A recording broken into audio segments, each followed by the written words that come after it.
अध्याय पहिला. धृतराष्ट्र म्हणाला, हे संजया, धर्मभूमी असलेल्या कुरुक्षेत्रात युद्धाच्या इच्छेने एकत्र जमलेल्या माझ्या आणि पांडूच्या मुलांनी काय केले? संजय म्हणाला, तेव्हा राजा दुर्योधनाने व्यूहरचना केलेले पांडवांचे सैन्य पाहिले आणि द्रोणाचार्यांजवळ जाऊन तो म्हणाला, अहो आचार्य, तुमच्या बुद्धिमान शिष्याने द्रुपदपुत्र दृष्टद्युम्नाने व्यूहरचना करून उभी केलेली ही पांडुपुत्रांची प्रचंड सेना पहा. या सैन्यात मोठमोठी धनुष्य घेतलेले भीम, अर्जुन यांसारखे शूरवीर, सात्यकी, विराट महारथी द्रुपद, दृष्टकेतू, चेकितान, बलवान काशीराज, पुरुजित, कुंतीभोज, नरश्रेष्ठ शैब्य, पराक्रमी युधामन्यू, शक्तिमान उत्तमौजा, सुभद्रापुत्र अभिमन्यू आणि द्रौपदींचे 5 पुत्र हे सर्वच महारथी आहेत. हे ब्राह्मण श्रेष्ठ, आपल्यातील जे महत्त्वाचे आहेत ते जाणून घ्या. आपल्या माहितीसाठी माझ्या सैन्याचे जे जे सेनापती आहेत ते मी आपल्याला सांगतो. आपण द्रोणाचार्य, पितामह भीष्म, कर्ण, युद्धात विजयी होणारे कृपाचार्य, अश्वत्थामा, विकर्ण, तसेच सोमदत्ताचा मुलगा भूरिश्रवा, इतरही माझ्यासाठी जीवावर उधार झालेले पुष्कळ शूरवीर आहेत. ते सर्वजण निरनिराळ्या शस्त्रास्त्रांनी सुसज्ज असून युद्धात पारंगत आहेत. भीष्म पितामहांनी रक्षण केलेले आमचे हे सैन्य सर्व दृष्टीने अजिंक्य आहे, तर भीमाने रक्षण केलेले यांचे सैन्य जिंकायला सोपे आहे. म्हणून सर्व व्यूहांच्या प्रवेशद्वारात आपापल्या जागेवर राहून आपण सर्वांनीच निसंदेह भीष्म पितामहांचे सर्व बाजूनी रक्षण करावे.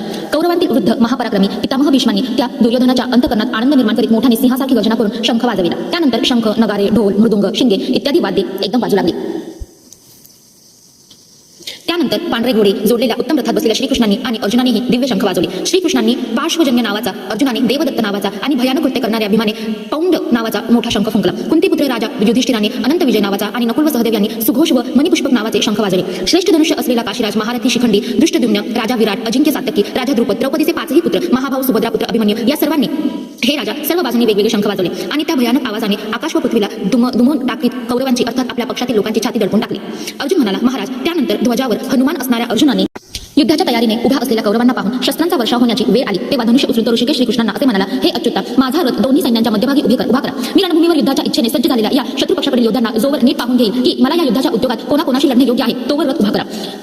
दुष्टबुद्धी दुर्योधनाचे युद्धात प्रिय करू इच्छिणारे जे हे राजे या सैन्यात आले आहेत त्या योद्धांना मी पाहतो. संजय म्हणाला, धृतराष्ट्र महाराज, अर्जुनाने असे सांगितल्यावर श्रीकृष्णांनी दोन्ही सैन्यांच्या मध्यभागी भीष्म, द्रोणाचार्य व इतर सर्व राजांसमोर उत्तम रथ उभा करून म्हणते, हे पार्था, युद्धासाठी जमलेल्या या कौरवांना पहा. त्यानंतर कुंतीपुत्र अर्जुनाने त्या दोन्ही सैन्यामध्ये असलेल्या काका, आजे, पंजे, गुरु, मामा, भाऊ, मुलगे, नातू, मित्र, सासरे आणि हितचिंतक यांना पाहिले. तेथे असलेल्या त्या सर्व बांधवांना पाहून अत्यंत करुणेने व्याप्त झालेला कुंतीपुत्र अर्जुन शोकाकुल होऊन असे म्हणाला, अर्जुन म्हणाला, हे कृष्णा, युद्धाच्या इच्छेने रणांगणावर उभ्या असलेल्या या सुवजनांना पाहून माझे अवयव गळून जात आहेत. तोंडाला कोरड पडली आहे, शरीराला कंप सुटला आहे आणि अंगावर रोमांच उभे राहत आहेत. हातातून गांडीव धनुष्य गळून पडत आहे, अंगाचा दाह होत आहे. तसेच माझे मन भ्रमिष्ठासारखे झाले आहे, त्यामुळे मी उभा देखील राहू शकत नाही. हे केशवा, मला विपरीत चिन्हे दिसत आहेत. युद्धात आपल्याला मारून कल्याण होईल असे मला वाटत नाही. हे कृष्णा, मला तर या विजयाची इच्छा नाही, राज्याची नाही की सुखाचीही नाही. हे गोविंदा, आम्हाला असे राज्य काय करायचे? अशा भोगाने आणि जगण्याने तरी काय लाभ होणार आहे?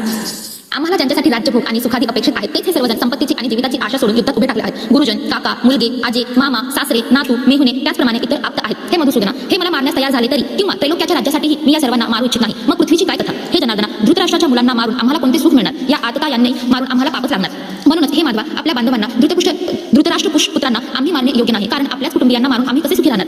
जरी लोभामुळे बुद्धी भ्रष्ट झालेल्या यांना कुळाचा नाश झाल्यामुळे उत्पन्न होणारा दोष मित्रांशी वैर करण्याचे पातक दिसत नसले तरी हे जनार्दना, कुळाच्या नाशाने उत्पन्न होणारा दोष स्पष्ट दिसत असतानाही आम्ही या पापापासून परावृत्त होण्याचा विचार का बरं करू नये? कुळाचा नाश झाला असता परंपरागत कुळधर्मे नाहीसे होतात. कुळधर्मे नाहीसे झाले असता त्या कुळात मोठ्या प्रमाणात पाप फैलवते. हे कृष्णा, पाप अधिक वाढल्याने कुळातील स्त्रिया अतिशय बिघडतात आणि हे वाष्णोया स्त्रिया बिघडल्या असता वर्ण व्यवस्थेचा नाश होतो. वर्णसंकर हा कुळाचा नाश करणाऱ्यांना आणि कुळाला नरकालाच नेतो, कारण श्राद्ध, जलतर्पण इत्यादींना मुकलेले यांचे पितर अधोगतीला जातात. या वर्णसंकर करणाऱ्या दोषांमुळे परंपरागत जातीधर्म आणि कुळधर्म उद्ध्वस्त होतात. हे जनार्दना, ज्यांचे कुळधर्म नाहीसे झाले आहेत अशा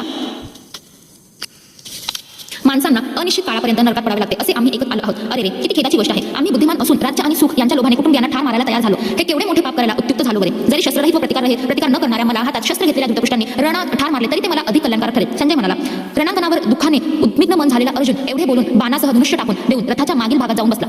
श्रीमद भगवद्गीता अध्याय पहिला समाप्त.